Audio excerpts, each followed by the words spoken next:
हाँ तो नमस्कार मेरे श्रेष्ठ न्यूज़ स्वागत है आप सभी का आज एक नए वीडियो में। आज की वीडियो में हम आप लोग को बताने वाले हैं क्लास 10th एनसीईआरटी साइंस का चैप्टर नंबर 4 है कार्बन एवं उसके यौगिक में दिया गया थ्योरी। सभी थ्योरी को जो है बिल्कुल आसान भाषा में समझने वाले चैप्टर जो है आपके बोर्ड एग्जाम के लिए बहुत ज़्यादा है, आपके बुक में दिया हुआ है। सभी को जो है यहाँ पर हम आप लोग को बहुत ही आसान आने वाले हैं, तो आप लोग इस वीडियो को पूरा देखिए और इस चैनल पर पहली बार जुड़े हैं तो चैनल को सब्सक्राइब कर लीजिए। सबसे पहले वीडियो पाने के लिए ऑल पर दबा दीजिए। इस वीडियो को जो है आप अपने सभी दोस्तों के पास जरूर शेयर कर दीजिए। लाइक नहीं किए हैं तो जरूर लाइक कर लीजिए।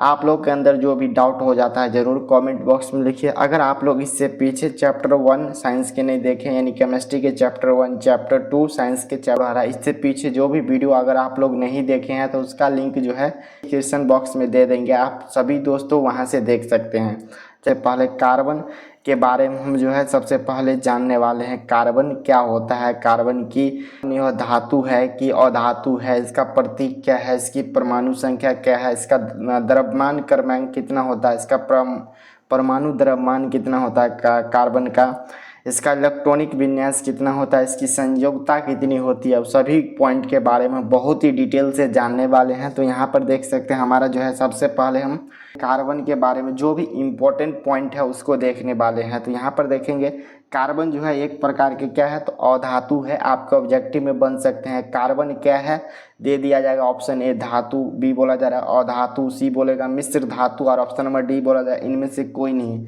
तो वहाँ पर हमें टिक करना पड़ेगा कार्बन जो है अधातु है। आपका ऑब्जेक्टिव सीधे सीधे जितने भी पॉइंट है वहाँ से देखने को मिल सकते हैं, तो पूरा ध्यान से वीडियो को देखिए।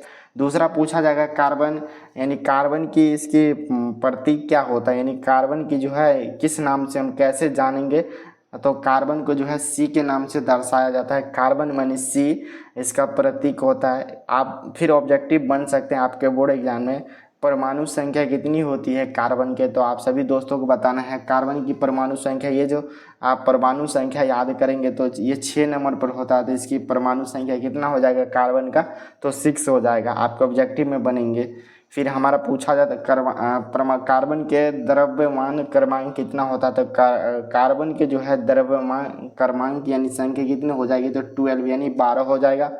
यहीं पर अगला पॉइंट है परमाणु द्रव्यमान कितना होता है, इसका पॉइंट में बताना है। तो इसका जो है 12.0104 इस तरह इसका क्या हो जाता है, ये इसका मापक हो जाता है। तो यहाँ पर याद रखना है परमाणु द्रव्यमान कितना हो जाएगा, तो 12.0107 इस तरह इसका मापक हो जाता है मापक। तो यहाँ पर ये समझ में आ गया होगा। अब इसका हम इलेक्ट्रॉनिक विन्यास जानेंगे। कार्बन का जो है इलेक्ट्रॉनिक विन्यास कितना आता है, सबसे पहले जानेंगे। तो इसकी परमाणु क्रमांक बोलिए चाहे संख्या इसका 6 आ रहा है। इलेक्ट्रॉनिक विन्यास में इस तरह किया जाता है, अपना जो है अष्टक नियम को पूरा करना पड़ता है। 2 8 2 इस तरह जो है अष्टक नियम होता है। तो सबसे पहले हम इसको 2 में तोड़ेंगे तो यहाँ पर सबसे पहले 2 आ जाएगा। फिर हमारा क्या बच गया 6, यानी 2 घट जाएगा 6 में से तो बच जाएगा 4। लेकिन दूसरा नियम में हमें 8 पुराना होता है, तो ये जो है इस तरह इसका क्या हो जाएगा, तो इसका इलेक्ट्रॉनिक विन्यास इस तरह निकलेगा। आगे हम डिटेल में आप सभी को समझाने वाले इलेक्ट्रॉनिक विन्यास।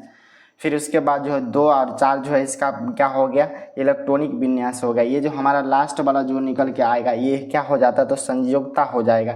आपको ऑब्जेक्टिव में पूछा जाता है कार्बन की संयोजकता कितनी होती है, तो यहाँ पर राइट आंसर इसका 4 हो जाएगा। तो यहाँ पर ध्यान रखना है, जितने भी पॉइंट है बहुत ज़्यादा इंपॉर्टेंट है। पहला देख लीजिए कार्बन और अधातु है, इसका प्रतीक सी है।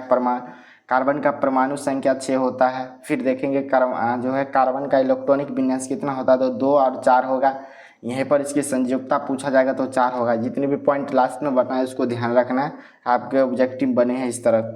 आप चलिए हम आगे इसके बारे में जानते हैं। अब जानेंगे पृथ्वी पर जो है कार्बन कैसे हम देख सकते हैं, कैसे उसको पहचानेंगे। तो हम जो भी देखते हैं सभी में जो है कार्बन उपस्थित रहता है। कार्बन जैसे हम लोग खाना बनाते हैं, उसमें जो खाना बनता है उससे जो ब्लैक निकलता है, वो जो ब्लैक निकलता है धुआं टाइप का, वही कार्बन होता है। तो इसको समझिए पृथ्वी पर उपस्थित कार्बन कहाँ कहाँ उपस्थित कार्बन हो सकते हैं। सबसे पहले देखेंगे भूपर्पट्टी में खनिज जैसे कार्बोनेट, हाइड्रोजन कार्बोनेट, HCO3 कोयला एवं पेट्रोल के रूप में 0.02% उपस्थित है। यानी आपका ऑब्जेक्टिव में पूछे जाएंगे जो है कार्बन पृथ्वी पर जो है कितने परसेंट में उपस्थित है, 0.02% के रूप में उपस्थित है। वो भी किस किस में, तो ये जो है खनिज जैसे हो जाएंगे कार्बोनेट, हाइड्रोजन कार्बोनेट HCO3, कोयला पेट्रोल के रूप में जो है 0.02% के रूप में उपस्थित है। फिर आगे देखेंगे वायुमंडल में कार्बन डाइऑक्साइड कितने परसेंट उपस्थित है। सबसे पहले आप लोग को समझ में आ गया पृथ्वी पर जो है कार्बन कितने परसेंट उपस्थित है। ऑब्जेक्टिव में पूछे जाएंगे तो ध्यान में रखना 0.2%, इस तरह 0.02% जो है कार्बन उपस्थित है पृथ्वी पर।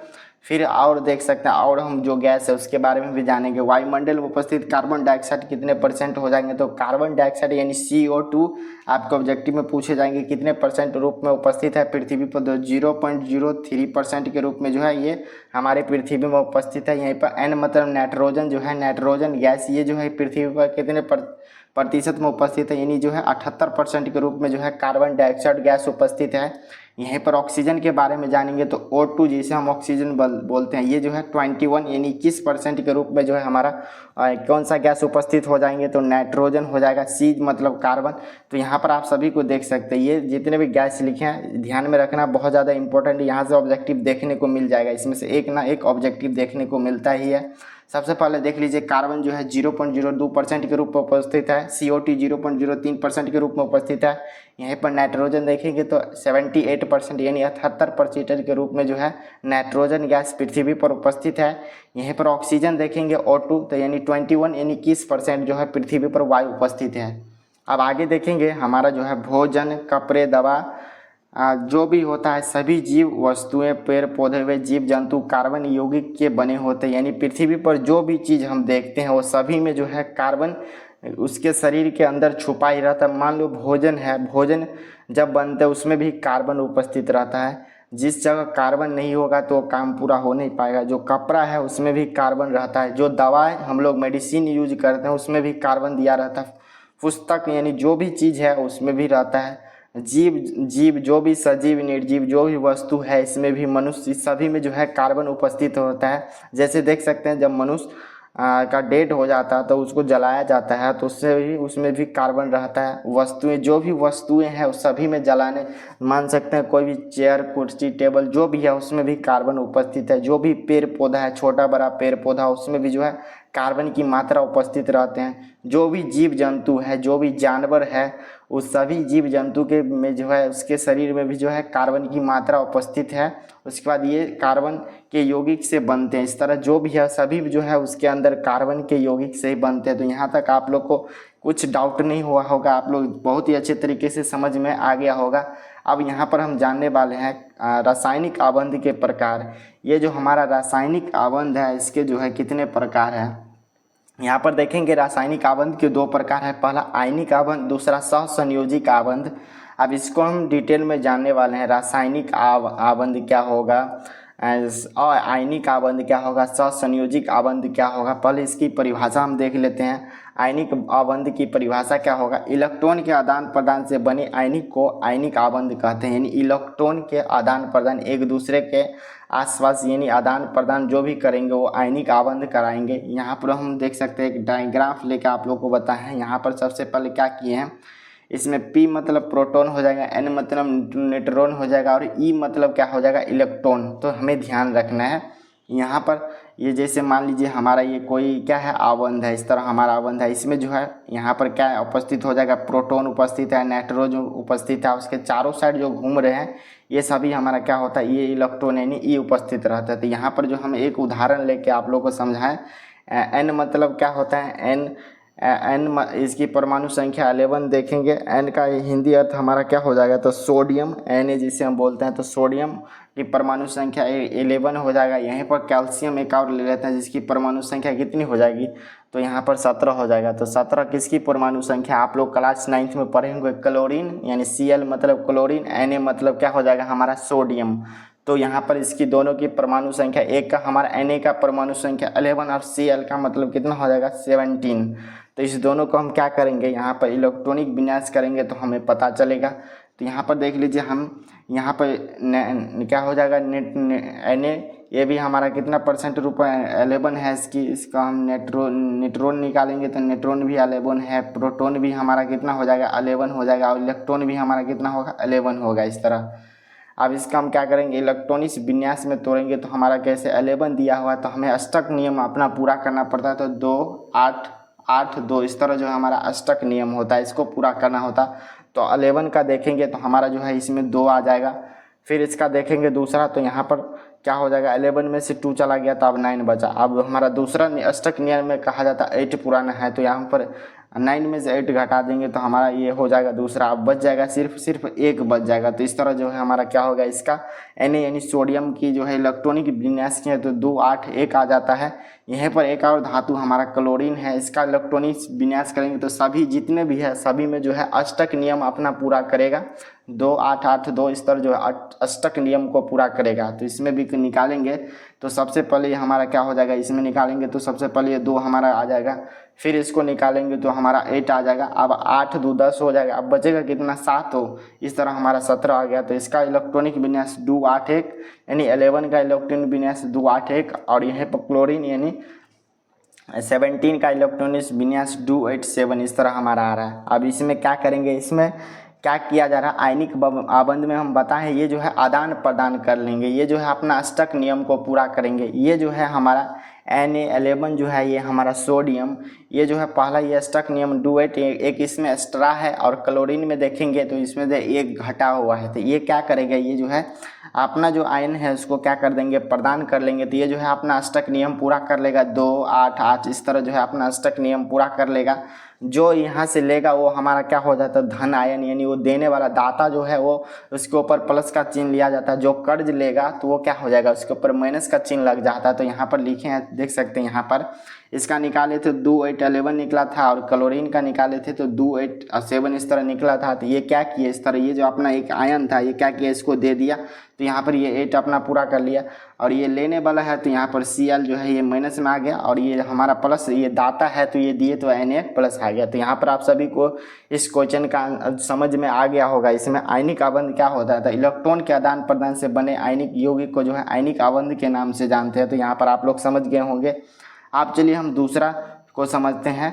यहाँ पर क्या देख लीजिए, क्वेश्चन बोला जा रहा है कार्बन आयनिक नहीं बना सकते, कार्बन जो है आयनिक नहीं बना सकते हैं, ये क्वेश्चन है। क्यों नहीं बनाएंगे तो वो समझिए। कार्बन की परमाणु संख्या 6 है, ये सही बात है, जिसमें जो है इसके सबसे बाहरी कोश में जो है यानी 4 इलेक्ट्रॉन है। जैसे हम इलेक्ट्रॉनिक विन्यास करते हैं ना 2 4 निकलता है, तो इसकी बाहरी कक्ष में कितना इलेक्ट्रॉन बचता है, यानी बाहरी कक्ष बोलिए तो इसमें बाहरतम में जो है 4 बचता है इसके इलेक्ट्रॉन, जिसमें जो है इसका सबसे बाहरी कोश में 4 इलेक्ट्रॉन होते हैं। आयनिक आबंध बनाने के लिए इसमें जो है 4 इलेक्ट्रॉन या तो छोड़ना पड़ेगा या नहीं तो 4 इलेक्ट्रॉन क्या करना पड़ेगा, लेना पड़ेगा। जैसे हमारा अष्टक जो कोई भी जो है वो अपना अष्टक नियम को पूरा करता है, 2 8 फिर हमारा 8 इस तरह 2, तो ये हमारा अष्टक नियम है। ये हमारा इसके लास्ट कक्ष में कितना 4 बचा है, तो इसको क्या करना पड़ेगा, 4 इलेक्ट्रॉन या तो ये किसी से ले लेंगे या नहीं तो अपना ये 4 इलेक्ट्रॉन को क्या करेंगे, किसी को दे देंगे यानी त्याग कर देंगे, तभी जो है ये अपना अष्टक नियम को पूरा कर पाएगा। तो यहाँ पर समझिए वही बात लिखा हुआ है, छोड़ना पड़ेगा या नहीं तो 4 इलेक्ट्रॉन किसी से लेना पड़ेगा। दोनों ही संभव है, ये जो है दोनों स्थिति संभव है, या ये 4 किसी इलेक्ट्रॉन को दे दे या 4 किसी से इलेक्ट्रॉन किसी से जो है अपना ले ले, ये बात संभव है। इसी कारण से जो है आयनिक आबंध नहीं बना सकते हैं। तो ये आप लोगों को समझ में आ गया, इसकी परमाणु संख्या 6, इसका इलेक्ट्रॉनिक विन्यास 2 4, तो ये समझ में आ गया होगा। कार्बन जो है कार्बन आयनिक यौगिक क्यों नहीं बना सकते हैं, आयनिक आबंध क्यों नहीं बनाएंगे, तो यही कारण है। आप चलिए आगे देखते हैं हम यहाँ पर क्या किए हैं, आप लोग को समझ में ये आ जाएगा। यहाँ पर हम क्या किए हैं, यहाँ पर इलेक्ट्रॉनिक विन्यास एवं संयोजकता एवं बाहरतम कक्ष में इलेक्ट्रॉन की संख्या को हम यहाँ पर आप लोग को फुल्ली डिटेल में समझाने वाले हैं। तो यहाँ पर आप लोग समझिए, थोड़ा इसको हम ऊपर करते हैं तो समझ में आएगा अच्छे से। अब यहाँ पर आप सब देख सकते हैं, यहाँ पर आप लोग क्लास 9th में जो है ये तत्व को याद, कम से कम 20 तत्व याद रखिए ताकि आपके ऑब्जेक्टिव ईजिली बन जाए। तो यहाँ पर हम क्या किए हैं, लिखे हैं ये हमारा ये तत्व हो जाता है। इसकी क्या है, ये बीच वाला जो है ये हमारा इस तरह ये इलेक्ट्रॉनिक विन्यास हो गया, इस साइड जो है ये हमारा परमाणु संख्या हो जाएगा, और ये जो हमारा बच रहा है ये हमारा क्या हो जाता है, संयोजकता हो जाता है। तो यहाँ पर पहले हम समझ लेते हैं, ये हीलियम जो है ये इसका परमाणु संख्या 1 होता है। यहीं पर हमारा सॉरी हीलियम नहीं, पहला हाइड्रोजन हो जाएगा, दूसरा की परमाणु संख्या देखेंगे तो ये हमारा हीलियम, तीसरा एल लिथियम, चौथा Be जो है हमारा क्या हो जाएगा फिरोज, और पांचवा जो है B यानी ब्रोन, छठा C यानी कार्बन, और सातवां स्थान पर जो है वो N मतलब नाइट्रोजन, आठवां नंबर पर क्या है हमारा ऑक्सीजन यानी 8 इसकी परमाणु संख्या, और 9 नंबर पर F है। तो यानी F को हम किस नाम से जानते हैं, तो ये एक अधातु तत्व है, ठीक है। और यहाँ पर Ni देखेंगे तो ये हमारा 9 नंबर पर नियोन हो जाएगा। यहीं पर 11 नंबर में देखेंगे तो ये सोडियम हो जाएगा। 12 नंबर पर हमारा क्या हो जाता है, ये मैग्नीशियम हो जाएगा, Mg इसका प्रतीक होता है। यहीं पर 30 नंबर पर देखेंगे A मतलब I यानी ये हमारा क्या हो जाएगा एल्युमिनियम हो जाएगा। यहीं पर 14 नंबर पर Si यानी ये हमारा सिलिकॉन हो जाएगा। 50 नंबर पर P यानी ये हमारा क्या हो जाएगा 50 नंबर पर ये फास्फोरस हो जाएंगे। यहीं पर 60 नंबर में देखेंगे S यानी हमारा 60 नंबर में S आप लोग याद करेंगे तो ये गंधक आता था। और 70 नंबर में देखेंगे Cl क्लोरीन। 80 नंबर में देखेंगे तो Ar हमारा आर्गन हो जाएगा। यहीं पर 90 नंबर में देखेंगे तो K हमारा क्या हो जाएगा ये पोटासियम हो जाएगा। और हमारा 20 नंबर पर फाइनली Ca जो हमारा क्या हो जाएगा ये कैल्शियम हो जाएंगे। तो इस तरह जो है आप लोगों को 20 तक याद कर लेना है। और सभी का जो हम यहाँ पर आप लोगों को क्या करने वाले हैं तो इलेक्ट्रॉनिक विन्यास को बताने वाले हैं, किस तरह इसका इलेक्ट्रॉनिक विन्यास होता है। तो यहाँ पर पता होगा सभी को जो है अपना अष्टक नियम पूरा करना पड़ता है, 2 8 8 2 इस तरह जो है अपना अष्टक नियम को पूरा करते हैं। तो जैसे हमारा देख लीजिए पहला जो हमारा क्या था H मतलब ये हमारा क्या हो जाएगा ये हाइड्रोजन हो जाएगा। इसका जो है परमाणु संख्या 1 होता है। तो ये अष्टक अपना तो पहले बात ये कुछ नहीं कर पाएगा, तो 1 है तो 1 ही रह जाएगा। यहाँ पर ये साइड वाला है उसको हम समझा रहे हैं, पहले इसको समझिए। फिर इसमें क्या हो जाएगा हमारा दूसरा में देखेंगे He मतलब ये हमारा हीलियम हो जाएगा। अब ये हमारा पहला वाला जो है ये स्टक इस तरह 2 यानी ये हमारा पहला को पूरा कर लेगा, तो ये इस तरह हम इसको लिख देंगे। यहाँ पर Li ये हमारा Li क्या हो जाएगा लिथियम। ये किस तरह पूरा करेंगे अपना इलेक्ट्रॉनिक विन्यास, तो अष्टक को पूरा करने के पहले सबसे पहले ये 2 लिख दिए, ठीक है। अब बच गया 2 में से 1 बच गया, तो इस तरह हम 1 को लिख दिए। ये हमारा इस तरह जो है अष्टक नियम में पूरा करना पड़ता है। ये हमारा 4 नंबर है Be मतलब क्या हो जाता है यहाँ पर आप लोग को बताना है। 4 नंबर फिरोज यानी हो जाएगा। तो यहाँ पर इसका इलेक्ट्रॉनिक विन्यास करेंगे तो ये पहला अष्टक में 2 तो है, उसके बाद बच जाएगा 2, तो इस तरह हम 2 2 लिख देंगे, इसका इलेक्ट्रॉनिक विन्यास हो गया। यहाँ पर 5 नंबर में हम देखेंगे तो 5 नंबर में हमारा क्या हो जाएगा 5 का मतलब क्या हो जाता है ब्रोन, इसे B कहते हैं। इसका इलेक्ट्रॉनिक विन्यास करेंगे तो 2 और हमारा कितना आ जाएगा इस तरह हमारा 2 और 3 आ जाएगा, तो ये हम लिख दिए इस तरह। यहीं पर C यानी तक कार्बन है, इसका इलेक्ट्रॉनिक विन्यास 2 और 4 होता है। यहीं पर N7 है नाइट्रोजन, इसका इलेक्ट्रॉनिक विन्यास पहला नंबर में हम देखेंगे तो ये हमारा 2 हो जाएगा और बच जाएगा हमारा 5, तो इस तरह हम लिख देंगे 5। दूसरा में हमारा 8 पूरा करना पड़ेगा, पहला में तो 2 है, दूसरा में 8, फिर तीसरा में 8, फिर चौथा में 2, इस तरह जो है ये इसका जो है अष्टक नियम होता है। अब 8 नंबर में देखेंगे हमारा ऑक्सीजन है, इसको हम निकालेंगे इलेक्ट्रॉनिक विन्यास, तो पहला हमारा 2 हो जाएगा, अब बच जाएगा 6, तो इस तरह हमारा 6 हो गया। फिर 9 नंबर में हम देखेंगे, 9 में हमारा सबसे पहला ये 2 हो जाएगा और 9 नंबर में बच गया कितना, तो 7 बच गया, तो ये 7 हो गया। आप 10 नंबर में देखेंगे तो ये हमारा Ni होता है 10 नंबर में, तो Ni का मतलब क्या नियोन, इसको देखेंगे तो इस तरह कैसा होगा 2 और 8 होगा, इस तरह ये हमारा दूसरा इस तरह अष्टक पूरा कर रहा है, तो 2 और 8 हमारा ये जो दूसरा अष्टक पूरा कर रहा है। यहीं पर 11 नंबर देख लीजिए, 11 नंबर में Na है, इसका निकालेंगे तो हमारा इस तरह निकल के आता है 11 है, तो इसको तोड़ेंगे 2 आ जाएगा, 8 आ जाएगा, लास्ट में 1 बच गया, तो इस तरह ये लिखा हुआ है इसमें। यहीं पर अगला देखेंगे, इसमें हमारा 12 नंबर मैग्नीशियम में देखेंगे तो इसका इलेक्ट्रॉनिक विन्यास करेंगे तो हमारा 2 यहाँ 8 आ जाएगा, फिर 8 2 10 अब बच गया हमारा 12 है तो 2 इस तरह बच गया, तो यहाँ पर हम लिखे हैं।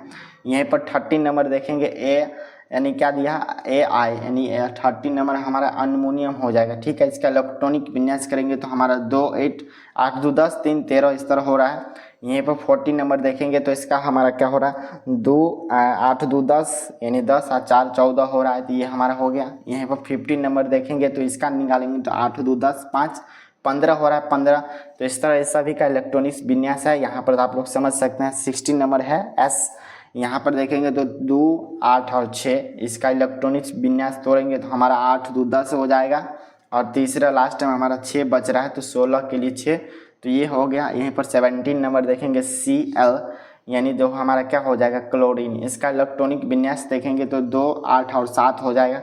इसका ये हमारा हो गया 8 2 10 7 17 हो गया। यहीं पर 18 नंबर देखेंगे AR, मतलब AR का मतलब का आर्गन हो जाएगा। इसका इलेक्ट्रॉनिक विन्यास करेंगे तो ये हमारा 2 8 यानी 10 हो गया। और ये हमारा 18 है तो 8 लास्ट में, ये जो देख सकते हैं 3 तक हमारा अष्टक पूरा कर रहा है। तो ये देखेंगे ये हमारा हो गया। यहीं पर अगला देखेंगे 9 नंबर K, यानी ये हमारा क्या हो जाएगा 19 नंबर पोटेशियम।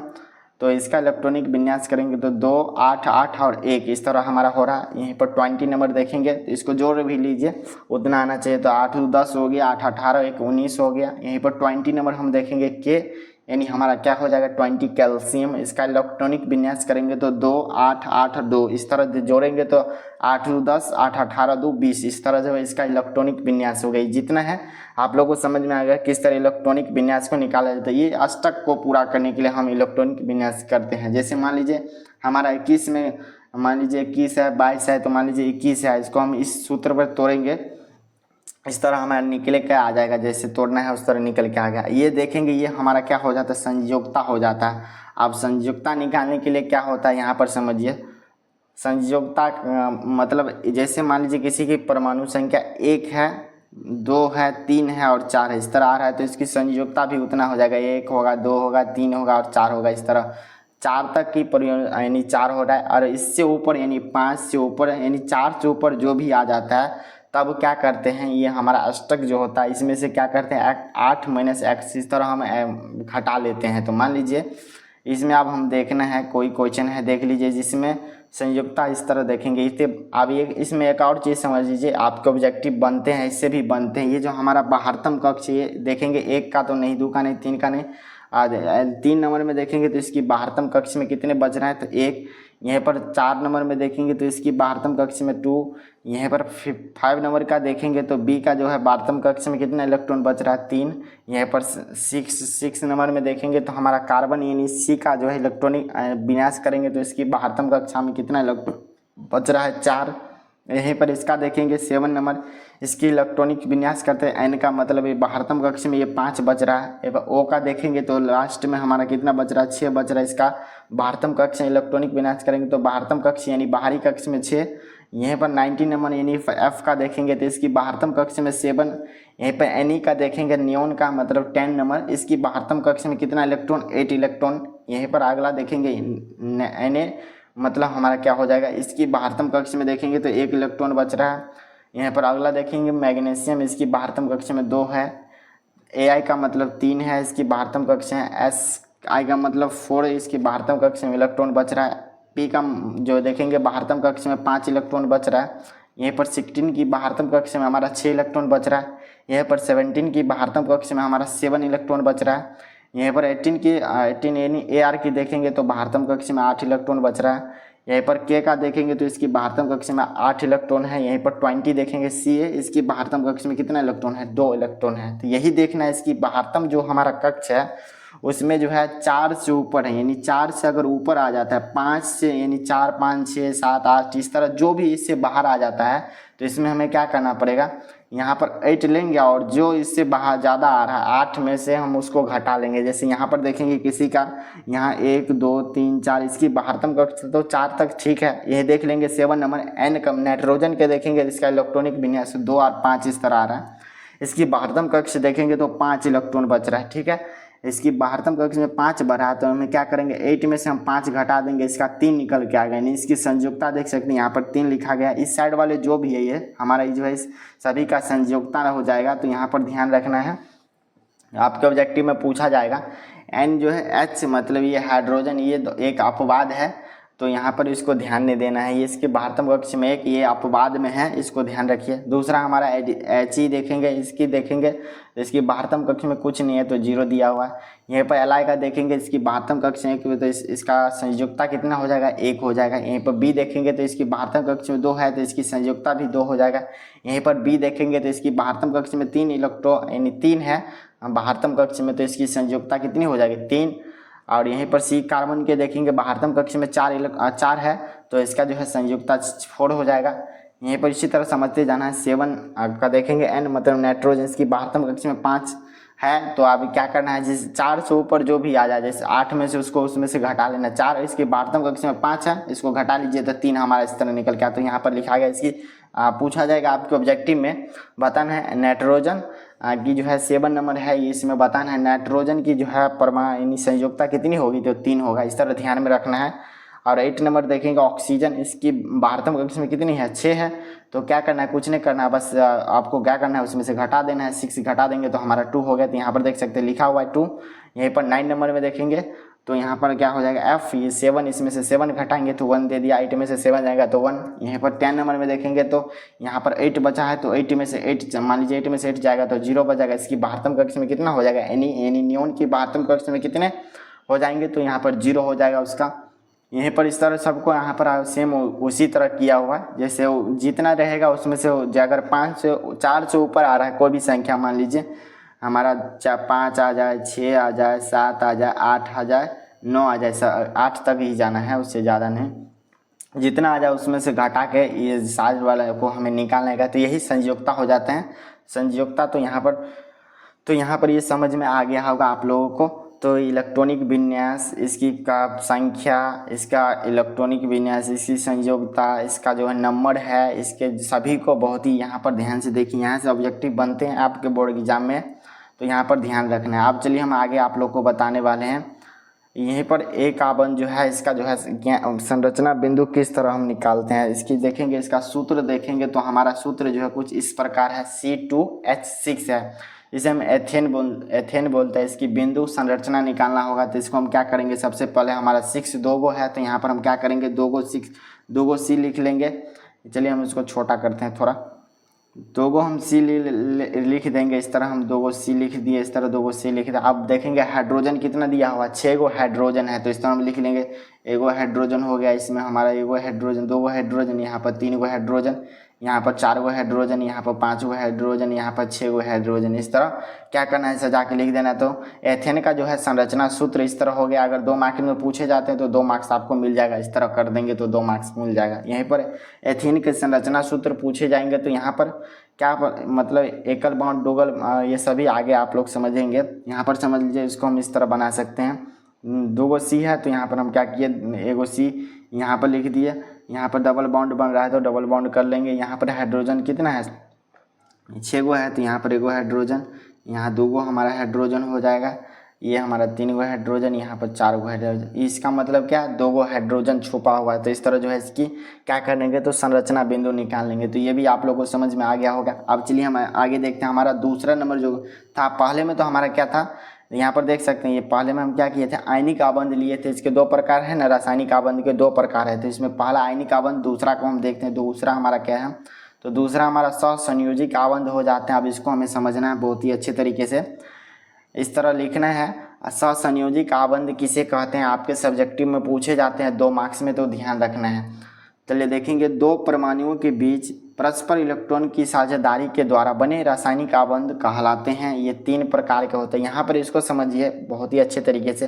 पहले में क्या होता था, ये दोनों जो है एक दूसरे से क्या कर लेते, आदान प्रदान कर लेते। ये उसको दे देते तो उससे नहीं मांगते, तो उसको दे देते उससे नहीं, वो आदान प्रदान कर लेते। यहाँ पर ऐसा होता है, सहसंयोजिक आबंध में इतना होता है। मान लीजिए आप जो है एक नाम, ये हमारा व्यक्ति ए नाम का, दूसरा बी नाम का व्यक्ति, इसके पास जो है 4 इलेक्ट्रॉन है, इसके पास भी 4 इलेक्ट्रॉन है। तो ये क्या करेंगे, इसको अपना 4 इलेक्ट्रॉन देंगे, ये भी अब इसको 4 दिए, तो ये भी अपना ये व्यक्ति भी क्या करेंगे, इससे मांगेंगे 4 इलेक्ट्रॉन, इससे भी मांगेंगे। तो इस दोनों के बीच क्या होता है, साझेदारी होता है, यानी 50% बोल सकते हैं। ये अगर इसको दिया तो इसको भी क्या करना पड़ेगा, इसको देना पड़ेगा। लेकिन ऊपर वाले में क्या होता था, एक दूसरे को दे देते थे तो बस वो हो गया। तो यहाँ पर ये बात ध्यान में रखना, यही लिखा हुआ है। 2 परमाणु के बीच जो है परस्पर इलेक्ट्रॉनिक साझेदारी द्वारा बने रासायनिक आबंध को हम रासायनिक सहसंयोजक बंधन के नाम से जानते कहलाते हैं। यहाँ पर समझिए, इसके जो है 3 प्रकार होते हैं। यहाँ पर देखेंगे, एकल सहसंयोजिक आबंध, दूसरा है द्विसहसंयोजिक आबंध, तीसरा त्रिसहसंयोजिक आबंध। यहाँ पर समझिए, ये जो हमारा दिया गया है इसको समझिए। सबसे पहले हम एग्जाम्पल के माध्यम से समझते हैं। यहाँ पर ये जो हमारा ऑक्सीजन है, इसकी परमाणु संख्या 8 है। यहीं पर 2 गो इसमें बनाना पड़ता है। क्या करना पड़ता है, परस्पर दोनों के बीच संयोग हो रहा है। तो यहाँ पर हम क्या करेंगे, वो ऑक्सीजन इधर दे रहा है, वो ऑक्सीजन इधर दे रहा है, दोनों के बीच कितना कितना है, तो ऑक्सीजन यानी 8 है। तो यहाँ पर हम, यहाँ पर 2 हो जाएगा, इसके सामने हमारा 2 हो जाएगा, इसके सामने हमारा हो जाएगा, इसके इसमें भी कर लेंगे 2, इधर भी हम कर लेंगे 2 और ऊपर भी कर लेंगे कितना 2। अब इसमें क्या करना है 8 पुराना पड़ेगा, तो यहाँ पर जोड़ेंगे तो 2 2 4 और 2 6 हो रहा है। अब इससे क्या करेंगे साझेदारी करते हैं ना, सहसंयोजक अबंध में क्या करते हैं तो परस्पर दोनों क्या करते हैं तो बांटते हैं, तो यह करेंगे ये जो है इससे मिला लेगा इस तरह, तो इसका 8 फुट जाएगा। आप जोड़िएंगे तो 2 4 जो हमारा 6 2 8 इस तरह हो गया। ये भी जो है सेम उसी प्रकार कर लेगा, ये भी क्या करेगा इससे ले लेगा, तो इस तरह जो है इसका आबंध बनते हैं। दोनों जो है परस्पर एक दूसरे से क्या करते हैं तो साझेदारी कर रहे हैं इस तरह। चलिए ये समझ में आ गया होगा। अब हम यहाँ पर समझते हैं एकल सहसंयोजक आबंध क्या होते हैं, फिर 2 ही समझेंगे फिर 3 समझेंगे। तो यहाँ पर समझना है एकल सहसंयोजक आबंध जब 2 परमाणुओं के बीच जो है एक जोड़े इलेक्ट्रॉन की साझेदारी से जो आबंध बनते हैं उसे हम एकल सहसंयोजक आबंध के नाम से जानते हैं। इसमें बोला जा रहा है इसमें जो है एक जोड़े इलेक्ट्रॉन की साझेदारी होता है, मात्र कितना जोड़े तो एक ये जोड़े जो है इलेक्ट्रॉन का क्या होता है इसमें साझेदारी होता है।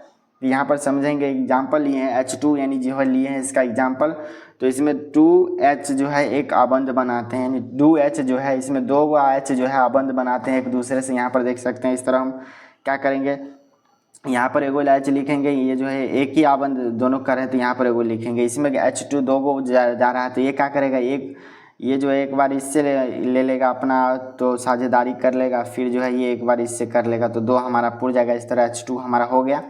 एक और हमारा जो है एकल बॉन्ड का चिन्ह होता है क्या, तो इस तरह भी हम लिख सकते हैं, इसको ऐसे भी हम लिख सकते हैं और इसको क्या करते हैं दोनों से हम लिख सकते हैं, ये भी हमारा राइट है ये भी राइट है, इस तरह भी लिख सकते हैं। यहाँ पर 2 कर लेंगे, 2 गो हमारा हो गया, तो ये दोनों को क्या करेंगे एक दूसरे से साझेदारी करते, तो ये एकल बॉन्ड में क्या होगा ये सिर्फ में एगो चिन्ह इसके बीच होगा, और डबल बॉन्ड में हमारा 2 गो इस तरह रहेगा, ट्रिपल बॉन्ड में जो हमारा 3 गो इस तरह रहता है। तो यहाँ पर समझना है इसमें क्या कर रहे हैं, तो यहाँ पर एगो रहेगा HH इस तरह हमारा भी हो जाएगा, ऐसे भी होगा और ये हमारा इस तरह भी हो जाएगा। तो यहाँ पर आप लोग को समझ में आएगा एकल सहसंयोजक आबंध क्या होते हैं। अब दूसरा नंबर हम समझते हैं द्विसहसंयोजक आबंध क्या होता है। इसमें समझ लेंगे जब 2 परमाणुओं के बीच जो 2 जोड़े इलेक्ट्रॉन की साझेदारी होते हैं, यानी इसमें क्या होता है ऊपर वाले में एकल में 1 जोड़े हो रहे थे साझेदारी, इसमें 2 जोड़े साझेदारी होंगे तब ये जो अपना करेंगे। तो यहाँ पर लिए हैं एग्जाम्पल O2 यानी ऑक्सीजन का लिए हैं, तो हमारा इस तरह हो गया। अब इसमें ऑक्सीजन की कितना है जो 6 हो रहा है, तो यहाँ पर हम क्या करेंगे यहाँ पर 2 ऐसे करके ऑक्सीजन दे देंगे और इसमें क्या करेंगे एक ऊपर में दे रहे हैं नीचे हो जाएगा, फिर एगो इस साइड हो जाएगा, फिर एगो इस साइड फिर इस साइड हमारा हो जाएगा। इस तरह हम क्या करेंगे इसको लिख लेंगे, हमारा इस तरह हो गया। अब इसमें क्या करना है 6 गो ऑक्सीजन को पुराना है, तो यह क्या करेंगे एक दूसरे से क्या करेंगे तो कर लेंगे इस तरह। तो यहाँ पर 6 गो पुराना होगा तो हम क्या करेंगे इसको एक बार इधर कर देंगे और उसको एक बार कर देंगे तो हमारा क्या हो जाएगा इसमें पुर जाएगा। तो चलिए हम इसको मिला देते हैं, इस तरह हमारा यहाँ पर हो जाएगा ये और ये हमारा इसमें हो जाएगा। तो यहाँ पर 4 था और 2 ले लिए इससे, तो हमारा कितना हो गया इस तरह हमारा 6 हो गया इस तरह। तो यहाँ पर आप लोगों को समझ में आ गया होगा। ये यहाँ पर इसको देख सकते हैं, इसको समझ में आ जाएगा। और यहाँ पर एक और दूसरे तरीके से भी लिख सकते हैं, इसमें डबल बॉन्ड करके जो है इसको हम इस तरह दूसरे तरीका, ये हमारा पहला ये दूसरा तरीका ये, इससे आप लोग को समझ में आ गया होगा। अब तीसरा देखते हैं त्रिसहसंयोजक आबंध क्या होता है। तो 2 परमाणुओं के बीच जो है 3 जोड़े इलेक्ट्रॉन की साझेदारी होता है। इसमें जो है क्या होते हैं 3 जोड़े इलेक्ट्रॉन की साझेदारी होता है। जैसे हम लेंगे नाइट्रोजन, तो इसमें क्या करेंगे N इसका इलेक्ट्रॉनिक विन्यास करेंगे तो 2 और 5 इस तरह हमारा होगा, तो 2 गो N ले लेंगे इस तरह। तो यहाँ पर चलिए हम 2 गो N ले लेते हैं, एगो N इधर हो गया हमारा, एगो N इधर हो गया। इसमें 3 जोड़े बोले जा रहे हैं तो यहाँ पर पीछे 2 कर लेते हैं और इसके आगे हम 3 कर लेते हैं। इसमें भी जो है इसके आगे 3 कर लेते हैं, इसके पीछे हम 2 कर लेते हैं। अब इसमें 5 पुराना है तो हमें क्या करना पड़ेगा, इसको इससे कर देंगे और उसको इससे हम कर देंगे। तो इस तरह हमारा तो क्या हो जाएगा, तो 3 2 5 2 7 और ये भी हमारा नाइट्रोजन की परमाणु संख्या 7, तो इस तरह 7 पूरे गया। तो यहाँ पर ये देख सकते हैं आप तीसरा इस तरह दूसरा और जो है नाइट्रोजन में ट्रिपल बॉन्ड लगा के जो है इसमें भी क्या कर सकते हैं, तो इस तरह भी हम इसको निकाल सकते हैं। तो आप लोगों को समझ में आ गया एकल आबंध क्या है, द्वि आबंध क्या है और त्रि आबंध क्या है। तो यहाँ पर आप लोगों को कोई दिक्कत नहीं होगा। अब चलिए हम आगे देखते हैं कार्बन के अपरूप। यहाँ पर देखेंगे एक ही तत्व भिन्न भिन्न रूप जिनके रासायनिक गुण समान लेकिन भौतिक गुण अलग अलग ही हो वो जो है अपरूप कहलाते हैं। भिन्न भिन्न रूप जिसके रासायनिक गुण क्या, किसी भी कोयले को जलाएंगे, ग्रेफाइट को, यानी जो भी जलाएंगे इसको, को हीरा ग्रेफाइट अगर को जलाया जाएगा तो जिसका जो धुआं निकलेगा दोनों का सेमी कलर निकलेगा। भौतिक गुण का मतलब क्या, अगर इसको हम हीरा और कोयले को फोड़ेंगे यानी ये भंगुर होते हैं, तो ये जो है भौतिक और रासायनिक गुण समझ में आ गया। यही जो है क्या कहलाते हैं, तो अपरूप कहलाते हैं। कार्बन के 3 अपरूप मुख्य रूप से होते हैं, एक हीरा हो जाएंगे, एक ग्रेफाइट, एक फ्लोरीन।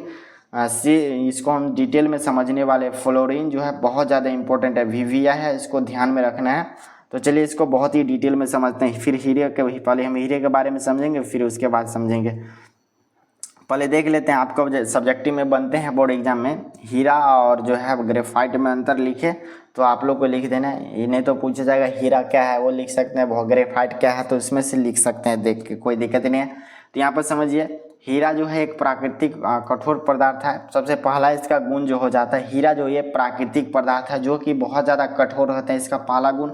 यहाँ पर दूसरा देखेंगे तो इसकी संरचना त्रिआयामी होते हैं, यानी इसकी जो त्रिआयामी इस तरह जो है त्रिभुज कार का होता है। इसकी संरचना कैसे होते हैं, तो त्रिआयामी होते हैं। इसका गलनांक बहुत उच्च होता है, यानी जो इसका गलनांक कैसा होता है, बहुत ही अधिक होता है। यह विद्युत का क्या हो जाता है, कुचालक। हीरे में अगर हम विद्युत धारा प्रवाहित करेंगे, इसमें क्या होगा, तो विद्युत धारा ना इधर से ना उधर से, कुछ नहीं होने वाला है। यहाँ पर 5वां पॉइंट है, यह पारदर्शी होता है। इसमें जो है क्या, पारदर्शी का मतलब क्या, हम उसमें अपना इधर से उधर का चीज़ देख सकते हैं। अगर इसको हीरे को रखेंगे अपने आँख के पास, अगर उधर का वस्तु रहेगा तो उसको हम पारदर्शी यानी देख सकते हैं। तो यहाँ पर 5 पॉइंट है, यहाँ पर समझ गए होंगे। ये जो है इसमें प्राकृतिक के सबसे कठोर पदार्थ है, इसकी संरचना त्रिआयामी होते हैं, ये इसका गलनांक बहुत ही ऊंचे होता है, यह जो है विद्युत का कुचालक होता है, यह जो है पारदर्शी होता है। अब आगे देखेंगे ग्रेफाइट के गुण देखेंगे तो ग्रेफाइट ये कोमल पदार्थ है। ये ग्रेफाइट आप लोग देख सकते हैं, जो पेंसिल हम लोग जो बचपन में यूज करते थे, अभी भी यूज, पेंसिल जो होता है उसमें जो काले काले भाग होते हैं वो ग्रेफाइट होते हैं वही।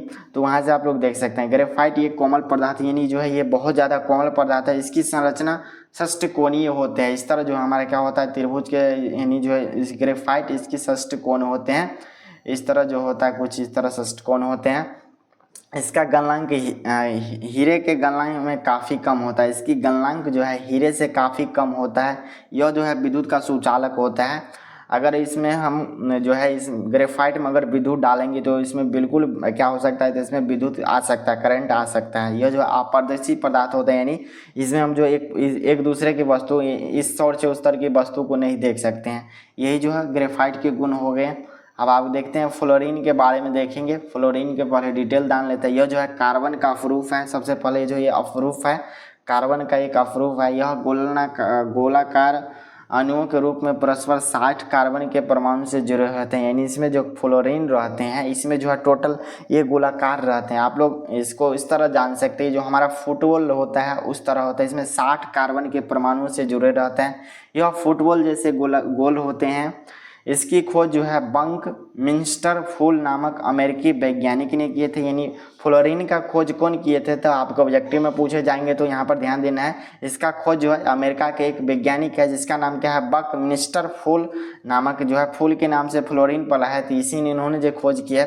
फ्लोरीन ना तो अत्यधिक कठोर होता है ना ही अधिक मुलायम होता है। ये जो है बहुत ज़्यादा ना तो कठोर होते हैं ना ही बहुत ज़्यादा क्या होता है, ये कोमल होते हैं। फ्लोरीन एक अणु में कार्बन परमाणु के 20 षष्टकोण एवं 20 पंचभुज होते हैं। इस तरह हमारा जो है इस तरह इसमें इस तरह हम इस तरह देखेंगे तो ये हमारा षष्टकोण होता है। इस तरह पंचभुज में इस तरह ऐसे ऐसे करके जो हमारा होता है ये पंचभुज इस तरह आकार का होता है। यहाँ पर हम आप लोग को दिखा देते हैं। यहाँ पर ये जो हमारा होता है ये देख सकते हैं, हमारा हीरा का संरचना कुछ इस आकार का होता है। यहाँ पर देखेंगे तो ये हीरा का हमारा संरचना कुछ इस प्रकार होते हैं, ऐसे फिर ऐसे फिर ऐसे। ये जो हमारा हीरा का संरचना होता है, यहीं पर हम देख लेते हैं। ये हमारा फ्लोरीन है, इसका देखेंगे ये बिल्कुल जो है फुटबॉल के जैसा होता है। यहाँ पर देखेंगे सबसे पहले जो हमारा क्या हो जाता है, ये देखेंगे एगो दूगो हो गए, ये 3 हो गए, 4 हो गए, यानी ये 6 गो जिस तरह होता है हमारा ये षष्टकोण हो जाएंगे। यहीं पर ये देखेंगे तो इस तरह हमारा जो ऐसे होता है, इसके अंदर वाला ये पंचकोण हो गए, इसमें 5 और षष्टकोण में 6। इस तरह हमारे देखेंगे इसमें टोटल 60 रहते हैं परमाणुओं के मिलकर जो है इसको निर्माण किया जाता है। तो यहाँ पर समझ सकते हैं इसका डायग्राम, तो आप लोग को समझ में आ जाएगा। आप चलिए हम उसके आगे देखते हैं इसकी परमाणु। ये हमारा हो गया फ्लोरीन के बारे में समझ में आ गया होगा। अब देखें इसका उपयोग जो है कहाँ कहाँ होता है, फ्लोरीन का उपयोग जो हम कहाँ कहाँ करते हैं। तो यहाँ पर देखेंगे तो फ्लोरीन का उपयोग जो है अर्धचालक, इसमें कम मुक्त इलेक्ट्रॉन की संख्या चालनों से कम एवं अचालकों से अधिक होते हैं, जैसे सिलिकॉन, जर्मेनियम ETC, यानी जो है अत्यधिक चालक के लिए जो है हम इसका उपयोग करते हैं फ्लोरीन का। इसमें जो है मुक्त इलेक्ट्रॉन की संख्या चालकों से क्या होता है, कम होता है एवं अचालकों से अधिक होते हैं, तो यहाँ पर उपयोग करते हैं। दूसरा अति चालक, इसमें जो है निम्न ताप पर बिना प्रतिरोध से धारा बहती है, यानी इसमें अति चालक का मतलब इसमें जो है निम्न ताप पर जो है बहुत ही कम ताप पर क्या होता है, बिना प्रतिरोध के कारण जो है धारा बहती है। स्नेहक का मतलब होता है घर्षण कम करने वाले पदार्थ स्नेहक कहते हैं। यहाँ पर तीसरा जो इसका उपयोग हो जाता है स्नेहक के रूप में करते हैं, यानी घर्षण को कम करने वाले पदार्थ के रूप में करते हैं। चौथा उत्प्रेरक का मतलब इन सभी के रूप में जो है किया जाता है, जो कि एड्स फैलाने वाले विषाणु यानी रोकथाम के लिए। एड्स जो है एक प्रकार के जो है ये क्या है, रोग है जो कि होते हैं, आगे आप लोग डिटेल में समझेंगे बायोलॉजी में एड्स क्या होते हैं। तो ये जो एक प्रकार के रोग होते हैं उत्प्रेरक, यानी फ्लोरीन का उपयोग जो है जो भी इसमें जो विषाणु होते हैं उसको रोकथाम के लिए जो है इसको फ्लोरीन का उपयोग करते हैं। तो यहाँ पर आप लोग अगर 5 मार्क्स में पूछे जाएंगे फ्लोरीन का क्या उपयोग होता है, आप सब लिख सकते हैं। आप समझने वाले हैं समव्यवस्था के बारे में समझने वाले, इसको हम समव्यवस्था किसे कहते हैं। तो यहाँ पर देखेंगे ऐसे यौगिक जिनका जो अनुसूत्र समान हो लेकिन संरचना अलग अलग हो, इसे जो हम आयनिक समव्यवस्था कहते हैं। यहाँ पर हम देखेंगे हमारा C4 और C10 है, दोनों समान है। इसका हम संरचना सूत्र और इसका क्या देखेंगे तो ये अनुसूत्र और संरचना सूत्र दोनों जो अलग अलग होते हैं। तो यहाँ पर हम क्या किए, C4 है तो यहाँ पर लिख दिए 1 2 3 4 हम क्या किए C लिख दिए। फिर उसके बाद हाइड्रोजन 10 है तो यहाँ पर 1 हाइड्रोजन, 2 हाइड्रोजन, 3 4 5 6 7 8 9 10, इस तरह जो है ये हमारा ये संरचना सूत्र बन गया। यहाँ पर एक देखेंगे तो ये हमारा क्या हो रहा है, इस तरह हम लिखेंगे C 5 को C है तो इस तरह हम लिख दें, एक C को नीचे भी लिख दिए हैं। अब इसमें हमें 10 को हाइड्रोजन पुराना है, 1 हाइड्रोजन, 2 को, 3 को, 4 को, 5 को, 6 को, 7 को, 8 को, 9 को, 10 को, इस तरह हमारा हो गया। इसमें क्या हो रहा है, क्वेश्चन पढ़ेंगे यानी आंसर को पढ़ेंगे ऐसे जो कि जिसका अनुसूत्र समान हो, यानी इस दोनों का देखेंगे तो अनुसूत्र समान है। देख सकते हैं C4H10 और C4H10 दोनों का अनुसूत्र समान है, लेकिन इसका संरचना अलग अलग देखेंगे। इसकी संरचना अलग है, इसका संरचना देखेंगे तो इसमें जो है सभी को एक साथ लिख दिया गया, लेकिन C एक नीचे कर दिया। तो यहाँ पर अनुसूत्र यानी संरचना सूत्र अलग है, इसी को जो है समव्यवस्था के नाम से जानते हैं। तो आप लोग को समझ में आ गया समव्यवस्था क्या है। तो अनुसूत्र समान होते हैं लेकिन संरचना सूत्र दोनों का अलग अलग होते हैं। अब यहाँ पर हम हाइड्रोकार्बन के बारे में जानने वाले, बहुत ही इंपॉर्टेंट टॉपिक है। आपके बोर्ड एग्जाम में कई बार ये क्वेश्चन पूछे जा चुके हैं, हाइड्रोकार्बन क्या है। तो यहाँ पर देखेंगे हाइड्रोकार्बन क्या है, तो कार्बन और हाइड्रोजन से बने यौगिक को हम हाइड्रोकार्बन के नाम से जानते हैं। यहाँ पर सबसे पहला बात, इसके जो है टोटल जो है कितने प्रकार होते हैं, तो इसके जो है 2 प्रकार होते हैं, संतृप्त हाइड्रोकार्बन और असंतृप्त हाइड्रोकार्बन। इसके जो है 2 प्रकार होते हैं।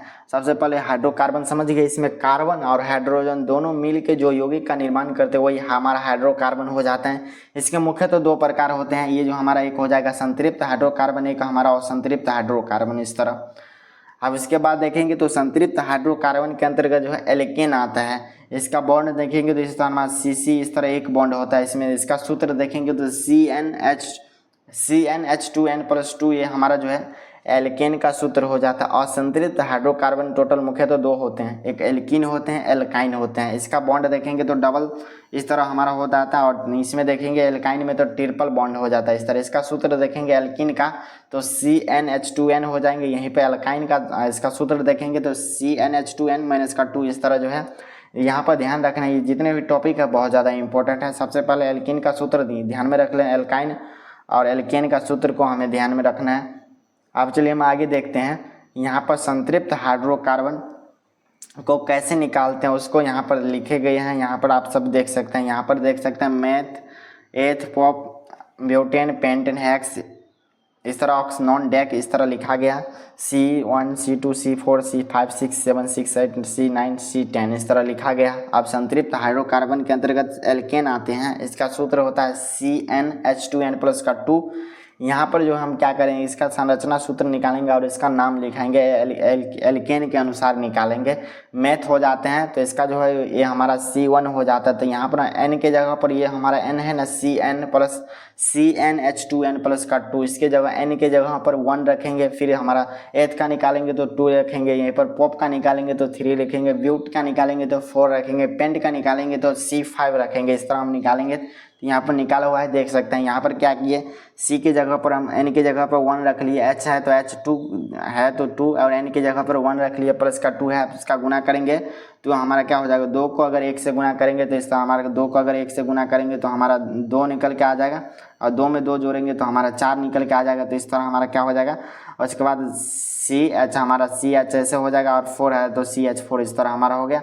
अब इसमें जोड़ेंगे, लास्ट में देखेंगे तो एल्केन है, मैथ में जो है N को जोड़ेंगे तो मैथेन, इस तरह हमारा हो जाएगा। यहीं पर दूसरा देखेंगे तो हमारा है C2, यहाँ पर N की जगह पर आप 2 निकाले, यानी एथ का निकालने हैं, इसका निकालेंगे तो यहाँ पर 2 रखेंगे तो C2 हो जाएगा, प्लस का हमारा यानी H है तो H, 2 गुने 2 प्लस का 2 हमारा हो जाएगा, 2 दूना 4, और 4 में 2 जोड़ देंगे तो हमारा 6, और C2 तो है, C2 तो हमारा एथ है, उसमें केन जोड़ देंगे। एल्केन में देखेंगे केन आ रहा है, इसमें एन आ रहा है तो इसमें जोड़ देंगे, एथेन हमारा हो जाएगा। यहीं पर प्रोप का निकालेंगे तो C3H2 गुने का 3 प्लस का 2 हमारा हो रहा है इस तरह, तो C3 हमारा बच जाएगा, और 3 दूना 6, 2 8, यानी प्रोप, यानी इसमें एन जोड़ देंगे तो प्रोपेन हो जाएंगे। यहीं पर हमारा C4 देखेंगे तो C4 जो है ब्यूट है, ठीक है।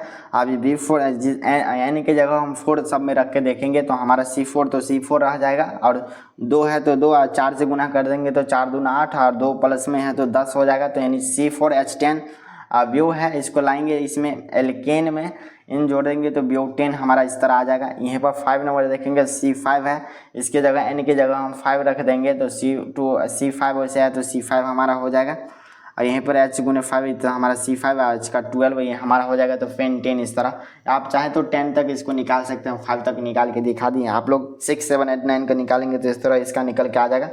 ये हमारा एल्केन का इस तरह हम निकाल सकते थे। यहीं पर आप असंतृप्त हाइड्रोकार्बन एल्कीन और एल्काइन दोनों को हम निकाल सकते हैं। तो यहाँ पर इसको खाली देख लेना, 10 जो है इसको याद रख लीजिए, इसके बाद जो है आप सब निकाल सकते हैं। अब यहाँ पर देखेंगे असंतृप्त हमारा हाइड्रोकार्बन क्या हो जाएंगे, तो इसको देखेंगे इसमें तो H2 हमारा है, और उसके बाद H गुने में 2 प्लस 2, इस तरह हमारा सूत्र हो जाता है CnH2n, इस तरह हमारा होता है ये सूत्र। और इसके जगह पर C है, N के जगह पर हम क्या कर रहे हैं 2 को रख रहे हैं तो 2 हो जाएगा, तो C2H2 गुने का 2, तो इस तरह हमारा हो जाए 2 दूना 4, C2H4 हमारा एथ था तो एथीन हो जाएगा, इसमें एल्कीन आ रहा है तो एकीन यानी एथीन हो जाएगा। यहाँ पर C जगह हम 1 को नहीं निकालेंगे क्योंकि 1 में इसमें नहीं हो रहा है, इसमें 2 से स्टार्ट होगा। यहीं पर दूसरा देखेंगे तो C3 है, H2 गुने 3, इस तरह हम कर लेंगे तो हमारा ये प्रोपेन ब्यूटेन। इस तरह हमारा एल्काइन का देखेंगे तो हमारा सूत्र CnH2n में इसका 2 हो जाता है, इसमें ट्रिपल बॉन्ड होता है, इस तरह उसको भी निकाल सकते हैं। लास्ट में हमारा काइन आ रहा है तो एथाइन, प्रोपाइन, ब्यूटाइन, इस तरह आप लोग निकाल सकते हैं। इसको समझ में आ गया होगा आप लोग को। अब चलिए हम आगे देखते हैं, ये तो समझा दीजिए हैं। अब देखते हैं कार्बनिक यौगिक के रासायनिक गुणधर्म क्या क्या होते हैं। ये जो हमारा कार्बनिक यौगिक है इसके रासायनिक गुणधर्म क्या क्या होते हैं, इसको समझने वाले हैं। सबसे पहले इसके रासायनिक गुण में धर्म में देखेंगे तो सबसे पहला हमारा जो हो जाता है इसमें दहन हो जाते हैं। दहन की परिभाषा क्या होते हैं, तो कार्बनिक यौगिक ऑक्सीजन की उपस्थिति में जल और कार्बन डाइऑक्साइड और पानी से बनते हैं। यह जो है अभिक्रिया ऊष्मा और प्रकाश उत्पन्न करती है। उदाहरण के लिए मेथेन CH4 एक दहन अभिक्रिया है। तो यहाँ पर समझना है दहन क्या होगा, इसमें जो है दहन में कार्बन और जल मिलकर जो अभिक्रिया करते हैं, इसमें जो अभिक्रिया करने के बाद ऊष्मा और प्रकाश उत्पन्न करते हैं, ये हमारा दहन हो गया। जैसे CH4 ये गैस है, O2 यानी संतुलित यहाँ पर समीकरण देख सकते हैं, O2 ये ऑक्सीजन है, CO2 भी ऑक्सीजन है, प्लस में 2H2 इस तरह जो है ऊष्मा और प्रकाश इस तरह उत्पन्न करते हैं। दूसरा हमारा ऑक्सीकरण आ जाता है। ऑक्सीकरण में क्या होंगे, कार्बनिक यौगिक को ऑक्सीकारक के साथ अभिक्रिया करके ऑक्सीकृत किया जाता है। यानी जो भी हमारा ऑक्सीकरण अभिक्रिया इसमें कार्बनिक यौगिक को जो है ऑक्सीकारक करके साथ ऑक्सीकृत कर दिया जाता है। उदाहरण के लिए एथेनॉल का देखेंगे तो C2H5OH जो पोटेशियम डाइक्रोमेट है जो कि इस तरह ऑक्साइड कर रहा है। तो यहाँ पर देख सकते हैं उसकी जो है संरचना सूत्र यानी उसकी रासायनिक अभिक्रिया देख सकते हैं। तीसरा हमारा संकलन अभिक्रिया है। संकलन अभिक्रिया क्या है, तो असंतृप्त कार्बनिक यौगिक जैसे कि एल्कीन और एल्काइन हाइड्रोजन हेलोजन या अन्य कार्बनिक यौगिक को जोड़कर संतृप्त यौगिक बना सकते हैं। यह जो है प्रक्रिया संकलन अभिक्रिया कहलाती है। उदाहरण के लिए एथीन C2H4 का हाइड्रोजनीकरण जो है, हाइड्रोजन का जोड़ना निम्न प्रकार इस तरह हमारा होता है। तो यहाँ पर समझ गए होंगे, यहाँ पर क्या होता है मुख्य रूप से संकलन अभिक्रिया में संतृप्त कार्बनिक यौगिक जैसे कि एल्कीन है और एल्काइन है, दोनों जो है हाइड्रोजन और हेलोजन यानी कार्बनिक यौगिक जोड़कर संतृप्त यौगिक कार्बन का निर्माण इस प्रकार करते हैं। इसका देख सकते हैं रासायनिक सूत्र। यहाँ पर हमारा ये जो है देख सकते हैं प्रतिस्थापन अभिक्रिया होते हैं क्या। यह अभिक्रिया एक कार्बनिक यौगिक में एक परमाणु समूह को एक दूसरे परमाणु के समूह से प्रतिस्थापित करके संबंधित करते हैं। उदाहरण के लिए देख सकते हैं यहाँ पर क्या होते हैं, एक कार्बनिक यौगिक एक परमाणु को एक दूसरे परमाणु समूह से क्या करते हैं प्रतिस्थापित कर देते हैं। तो यही प्रतिस्थापन अभिक्रिया को क्या हो जाएंगे परिभाषा। और देखेंगे अन्य रासायनिक गुणधर्म क्या हो सकते हैं। तो इसका पहला देखेंगे एस्टर क्या हो, तो कार्बनिक अम्ल को अल्कोहल की अभिक्रिया कर एस्टर बनाते हैं। यहीं पर एमाइन क्या हो जाएंगे, तो कार्बनिक यौगिक को अमोनिया की अभिक्रिया से एमाइन बनाते हैं। यहाँ पर समझना है नाइट्रोजन यौगिक क्या हो जाएंगे, तो कार्बनिक यौगिक को नाइट्रेट्स एसिड या नाइट्रिक एसिड की अभिक्रिया से नाइट्रोजन यौगिक का निर्माण करते हैं। तो यहाँ पर ये समझ में आ गया होगा। अब यहाँ पर हम क्या करते हैं देखने वाले हैं कोयला का जो है निर्माण किस प्रकार होता है, कोयला और पेट्रोलियम। सबसे पहले हम देखेंगे जीवाश्म ईंधन का निर्माण किस प्रकार होता है। जीवाश्म ईंधन का जब निर्माण हो जाता है तो इसी से जो है कोयला और पेट्रोल का निर्माण होता है। यहाँ पर समझेंगे कोयला और पेट्रोल जीवाश्म ईंधन है। पृथ्वी के अंदर लाखों वर्ष तक मृत पेड़ पौधे और जानवरों, मिट्टी, बालू एवं चट्टानों की परतों के बीच दबे के रहने के फलस्वरूप जो पदार्थ बनते हैं उसे जीवाश्म ईंधन कहते हैं। तो जीवाश्म ईंधन इस तरह समझना है। यहाँ पर कैसे बनते हैं, तो पृथ्वी के अंदर लाखों वर्ष तक जो भी, जैसे मान लीजिए लाखों वर्ष तक जो भी जीव उसके अंदर मर जाते हैं, यानी मृत पेड़ पौधे, यानी जो भी उसकी मनुष्य के चाहे बॉडी हो, चाहे पेड़ पौधे, चाहे जानवर हो, मिट्टी हो, बालू हो, चट्टान, इस तरह जो है 1 लाख साल जब पृथ्वी के अंदर दबे रह जाते हैं तो फलस्वरूप पदार्थ में जो उसमें पदार्थ बनते हैं वही जीवाश्म ईंधन कहते हैं। बड़े आकार वाले पेड़ पौधे से कोयला बनते हैं और जबकि छोटे छोटे पौधे और जानवरों से पेट्रोलियम का निर्माण होता है। यानी जो भी बड़े बड़े मान लीजिए पेड़ पौधा हो जाते हैं वो एक लाख वर्ष जो पृथ्वी के अंदर दबे रह जाते हैं उससे क्या बन जाते हैं, तो उससे जो है कोयला का निर्माण हो जाते हैं। जबकि जो छोटे छोटे पेड़ पौधे जानवर हो जाते हैं उससे क्या बनते हैं, तो पेट्रोल बनते हैं। इस तरह समझ में आ गया होगा कोयला और पेट्रोल का निर्माण किस प्रकार होता है। तो देख लीजिए कोयला का किस प्रकार निर्माण होता है, फिर पेट्रोल का देख लेंगे। लाखों वर्ष पूर्व पृथ्वी के जंगल में पेड़ पौधे भूकंप, ज्वालामुखी आदि के कारण जमीन के अंदर धंस गए और इनके ऊपर मिट्टी, बालू और जल की परतें बैठ गई। कालांतर के ऑक्सीजन के संपर्क से वंचित हो गए, फलस्वरूप इसकी ऑक्सीजन नहीं हो पाया। ऑक्सीजन की अनुपस्थिति में पृथ्वी धरती के अंदर उच्च दाब और उच्च ताप के बैक्टीरिया के संयुक्त प्रभाव से इसका रूपांतरण कोयले में हो जाता है। तो यहाँ पर समझना है कोयला का निर्माण किस प्रकार होता है। तो यहाँ पर समझिए लाखों वर्ष पहले जो है मान लीजिए जो भी जंगल है, कोयला का निर्माण किस पर, जंगल में ही होगा। तो जब वहाँ पर जंगल में जब मान लीजिए पेड़ पौधे भूकंप और ज्वालामुखी आते हैं उस क्या होता है उल्टन फुलटन हो जाते हैं, तो ऊपर वाले वस्तु नीचे चले जाते हैं। तो ऊपर जो है मिट्टी, ये सभी बालू मिट्टी ऊपर रहती है, इसके ऊपर बैठ जाते हैं। उसके कारण जो है उसके अंदर ऑक्सीजन नहीं जा पाते हैं, वंचित हो जाते हैं। इसके फलस्वरूप ऑक्सीजन नहीं जाने से ऑक्सीजन की अनुपस्थिति धरती के अंदर उच्च दाब और उच्च ताप पर बैक्टीरिया के संयुक्त प्रभाव से इसका रूपांतरण, यही जो है कोयला इस प्रकार बनते हैं। आप देखने वाले हैं पेट्रोलियम का निर्माण हमारा किस प्रकार होता है। तो देखेंगे पेट्रोलियम की उपस्थिति में समुद्र में रहने वाले सूक्ष्म जीव तथा छोटे छोटे पौधे, पेड़ छोटे छोटे पौधे से होते हैं। इसकी मृत्यु होने पर बालू और मिट्टी से ढक जाते हैं। लाखों वर्ष तक ऊष्मा दाब बैक्टीरिया के प्रभाव के कारण अत्यंत हाइड्रोकार्बन में परिवर्तित हो जाते हैं। ये हाइड्रोकार्बन छिंदरक चट्टानों के जरिए ऊपर आने लगते हैं। इसका क्रम में अगवश्य चट्टानों इनका मार्ग अवरुद्ध कर देते हैं। इससे चट्टान नीचे ये तेल ऑयल का विद्यमान रहते हैं। इस तरह जो है इसका निर्माण होता है। यानी जो भी हमारा जो है पृथ्वी पर समुद्र के रहने वाले, यानी पृथ्वी पर जो है समुद्र में ये ज़्यादातर ऐसे होते हैं। समुद्र के अंदर देखेंगे तो बहुत सारे छोटे छोटे यानी जानवर रहते हैं, मछलियाँ रहते हैं, जो भी छोटे छोटे जानवर उस समुद्र के किनारे रहते हैं। इसमें जो है इसमें भी जो है क्या होते हैं, अगर दब जाते हैं तो लाखों वर्ष के बाद बैक्टीरिया के प्रभाव के कारण जो है हाइड्रोकार्बन में परिवर्तित हो जाते हैं और इसमें जो है छिंदरक चट्टानों के जरिए जो ऊपर आने वाले लगते हैं और क्रम में जो है ये चट्टानी के रूप में इससे मार्ग अवरुद्ध हो जाते हैं, जिसके कारण जो है नीचे तेल बन जाते हैं। इस तरह जो है इसका निर्माण होते हैं। ये समझ में आ गया होगा। अब लास्ट हमारा टॉपिक है, आपके बुक में देखेंगे लास्ट में दिया हुआ है साबुन और अपमार्जक के बारे में हम जान लेते हैं। और इसके आपके बोर्ड एग्जाम में भी पूछा जाता है, कभी कभी 5 मार्क्स में पूछे जाते हैं। तो साबुन अपमार्जक में अंतर तो यहाँ पर लिए हैं। पहले हम साबुन के बारे में जान लेंगे, फिर अपमार्जक के बारे में जानेंगे। ये जो है वसा अम्ल से सोडियम और पोटेशियम लवण होते हैं। साबुन जो है कैसे होता है, तो ये जो है वसा अम्ल से सोडियम तथा पोटेशियम लवण होता है। ये कठोर जल के कपड़े को साफ नहीं करते, यानी जो भी कठोर जल रहते हैं उसमें जो भी कपड़े रहते हैं उसको साफ नहीं करते। यह जलीय विलयन क्षारीय होता है। इसका जो जलीय विलयन रहेगा वो कैसा रहेगा, तो क्षारीय रहेगा।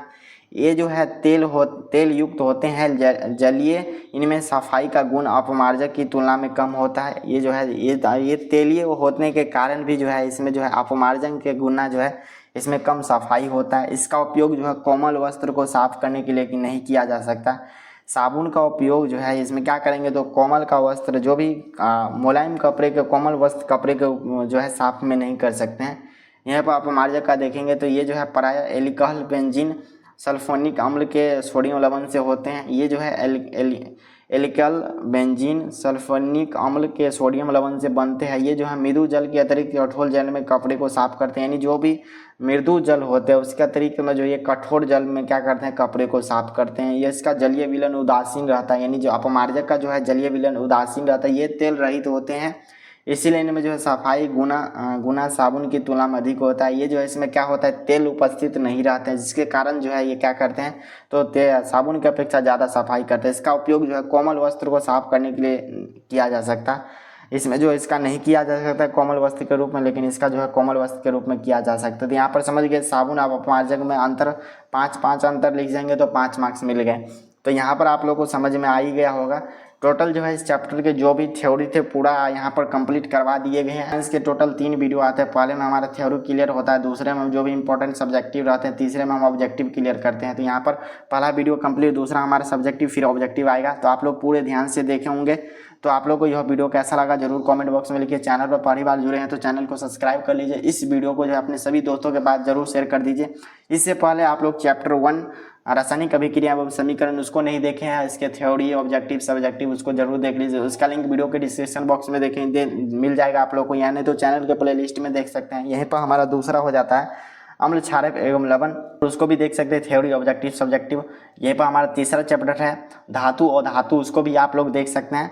तो यहीं जो भी आप इससे पीछे जो भी है उसका चैनल के प्ले लिस्ट में जाके देख सकते हो, उसका प्ले लिस्ट बन दिया गया है, या नहीं तो वीडियो के डिस्क्रिप्शन बॉक्स में आप वहां से देख सकते हैं। वीडियो को लाइक नहीं किए तो जरूर लाइक कर लीजिए। चलिए आप लोग से आप मिलेंगे हम नेक्स्ट वीडियो में, तब तक आप लोग पढ़ाई कीजिए। जय हिंद।